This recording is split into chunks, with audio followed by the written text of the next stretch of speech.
So we want to give a little bit of seasoning to the salmon. Not much, just a little bit of salt. A little bit of pepper. I'm going to just tighten my pepper mill up a little bit here.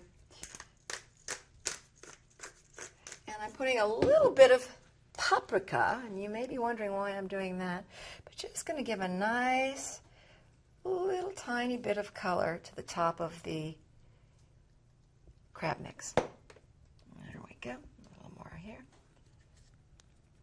Okay. I'm coming around to my pan, and I'm adding a little bit of grapeseed oil. And I'm using grapeseed oil because I like the fact that it just has a lightly nutty flavor, but it's not going to impart any of its own flavor to the fish. So we can really taste the fish. I mean, you certainly could use olive oil, but for me, the grapeseed oil works much better. I like the flavor. And I'm adding a little bit of butter because what I do want is that soft, buttery flavor on the fish. This is all very delicate. The oil is also going to help the butter to not burn.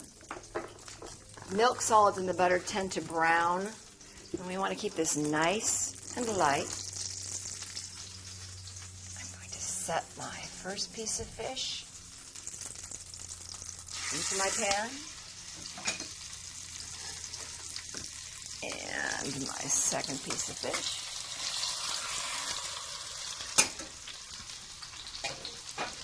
And I want to just get a nice little sear on the bottom. I'm not going to be flipping this fish at all.